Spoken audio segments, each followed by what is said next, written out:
Assalamualaikum warahmatullahi wabarakatuh. Selamat datang di Margenji Trading Koca. Nah, kita akan bahas ya teman-teman, yaitu saham yang lagi viral baru-baru ini, yang banyak dibahas. Bukan karena yang untungin, tapi justru karena dia apa ya, ya ngegocek ya teman-teman ya. Jadi buat teman-teman yang tergocek atau mungkin apa ya, beli di pucuk. Gimana sih solusinya ya? Apa yang harus kita lakukan? Nah, di sini kita akan bahas ya, teman-teman, solusi-solusi yang mungkin bisa teman-teman pertimbangkan. Nah, ini adalah sahamnya. Jadi dia itu naik gila. Nah, sampai sini turun bentar, turun, turun, naik, naik, naik, naik, turun, naik, naik, naik, naik, naik, dibanting. Ya udah. Nah, jadi di sini ya teman-teman, apa namanya, di saham ini solusinya gimana ya? Ini potensi naiknya pun juga ada, tapi potensi FCA juga ada. Ya, solusinya mari kita bahas. Nah, strategi itu menghadapi saham gocap ya coy ya. Jadi buat para yang nyangkut ya, ya silahkan nonton video ini sampai akhir. Ya mungkin kalau yang udah suhu-suhu udah tahu, tapi kalau misalnya yang baru-baru ya nggak, ya nonton aja. Oke, di sini ya. Pertama, saham gocap atau saham 50 perak ya. Definisinya itu harganya terendah di pasar, coy, sebelum dia kena FCA. Kalau kena FCA, dia nanti ibarat kata ya, aku ibarat kata FCA itu susah masuk, susah keluar. Karena apa? Dia nggak bisa langsung dijual, coy. Jadi di jam-jam tertentu aja ngejualnya gitu. Kayak misalnya ada FCA itu belinya itu jam 9 sampai jam berapa. Nanti matchnya itu di sebelum 10 menit apa 5 menit sebelum jam 12, nanti buka lagi siang, sesi berapa, tutupnya itu matchnya itu di sebelum jam 4 kurang 10 menit kayak. Ya itu ya kalau saya ingatku ya, kalau belum salah ya. Nah, penyebab utamanya itu apa ya? Kemarin sih itu sih ya apa ya, emang harus diturunkan dulu. Salah satu sebab ya ini bisa jadi mungkin apa namanya, mungkin karena bursa ngelihat dia itu udah ketinggian dan si pengendali itu diminta untuk menurunkan sahamnya dulu. Tapi nuruninnya ya langsung dibanting.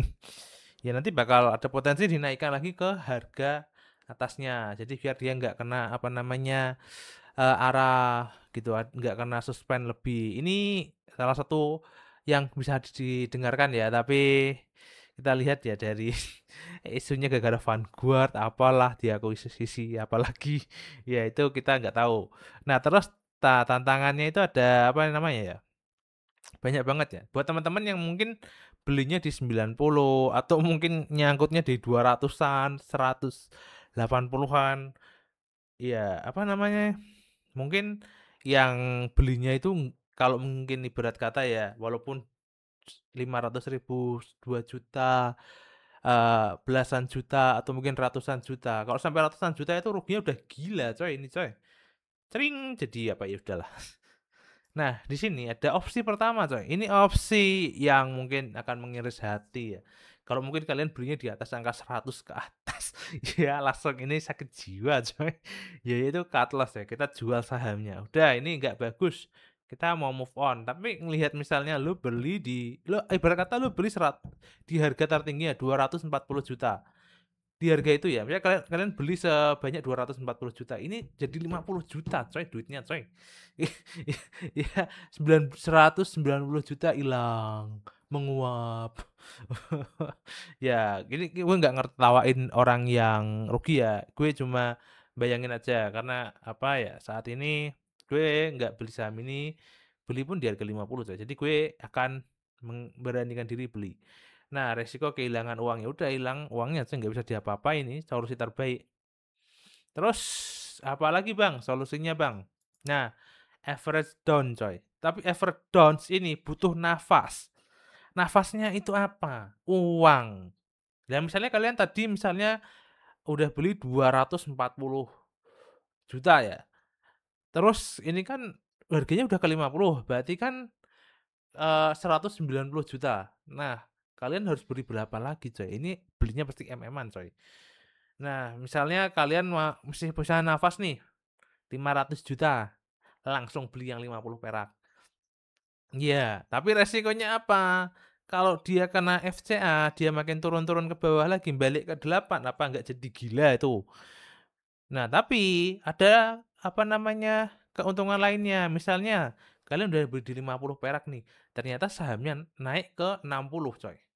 Itu kan otomatis kan kalian ibarat katakan misalnya tadi kan 500 juta nih. Ini contoh ya, bukan untuk saran ya. Misalnya ya 500 juta naik ke 60 perak apa ke 70. Berarti kan masih ada 100 juta coy. Lah berarti kan yang 190 juta tadi kan kepotong misalnya ke 60 nih 100 juta. Berarti kalian masih rugi 90 juta. Nah, kalau misalnya naik ke 200 mana untung? Untung berapa? 10 juta, tapi nggak tahu kepotong biaya broker. Tapi di sini yang jadi masalah adalah apakah dia akan naik?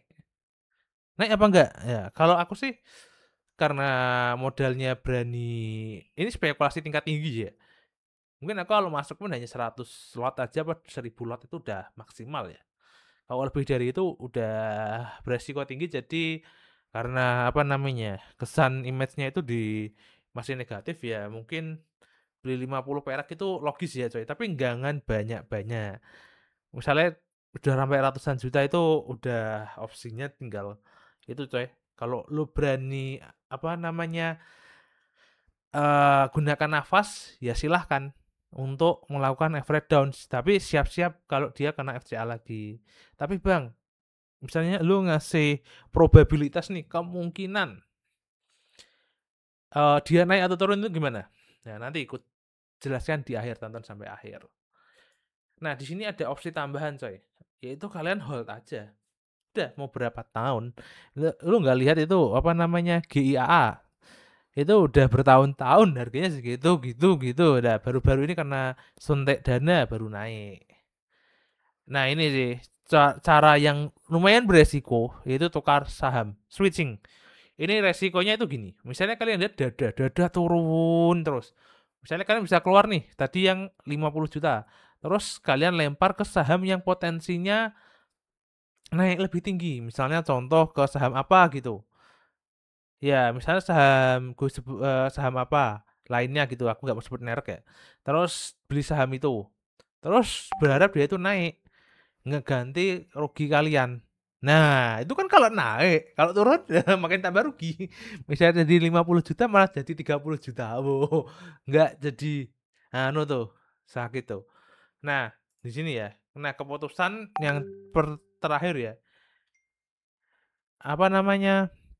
Itu di tangan kalian ya, coy. Jadi, gue cuma ngasihkan saran-saran aja untuk keputusan akhir di tangan kalian. Nanti jangan salahin aku apa namanya? Kok gue udah ngikutin saran lu yang average down, kok malah turun, Bang? Ya, nanti gue disalahin. Semisalnya apa namanya? Wah, naik. Gue pun nggak dapat apa namanya? Profit dari kalian, coy. Gue cuma kalau salah disalahin, kalau bener ya udah didimin. Ya ini hanya untuk apa namanya? Solusi ya, coy ya. Jadi berbagi apa namanya? Opini. Nah, di sini kita lihat ya, aku cuma ngambil potensi reboundsnya. Jadi targetku ya, aku beli kemarin, aku jujur ya, aku beli saham dada ya, aku juga beli coy. Aku jelaskan sampai akhir ya. Jadi aku beli saham ini, berapa lot bang? Gue main sedikit aja. Jadi ketika dia turun itu gue diem aja coy, gue nggak kepikiran untuk apa mengambil resiko, nggak. Sebenarnya ada kepikiran sih pas dia turun ke 81 turun ke 7 berapa itu mau aku beli. Tapi kebetulan aku lagi beli saham yang lainnya jadi terselamatkan. Jadi aku beli di harga 51. Jujur aku beli di harga 51. Itu berapa lot, Bang? Aku sebutin ya sekitar nggak sampai 1000 lot di bawah itu. Jadi berkata dia mau FCA rugiku nggak terlalu gede gitu. Tapi aku berharapnya dia itu reboundsnya ke berapa bang? Targetku ya terdekat 60 coy. 60 oh ya 60 ya. Potensi reboundnya itu kalau apa namanya dari mengingat analisis dan juga pola-pola market yang sebelumnya dari saham-saham yang mungkin kalian kenal ya BRRC ya itu juga pernah ke 50 tuh. Itu chance-nya ke 60 dulu coy. Habis 60 kemungkinan ke 70 ya. Tapi nanti kita lihat dulu aja. Paling kalau naik ke 60 udah panik selling juga tuh. Ya, nanti 60 dulu coy target utamaku. Ya, yang jadi masalah adalah kamu sabar nggak? kita sabar nggak? Nah itu sih yang jadi masalah. Nah itu aja sih. Jadi untuk saham dada ini buat yang nyangkut ya sabar. Itu solusi yang udah ada, silahkan dipilih yang mana atau mungkin ada solusi sendiri. Jangan apa ya, jangan menyerah ya coy ya. Ini sebagai pembelajaran, ilmu itu mahal. Ya, apalagi ilmu dari pengalaman mahal banget. Oke, itu dulu dari saya ya. Sekian ya, kalau ada yang mau ditanyakan silahkan aja tanya di kolom komentar. Saya Markan Trading undur diri. Wassalamualaikum warahmatullahi wabarakatuh.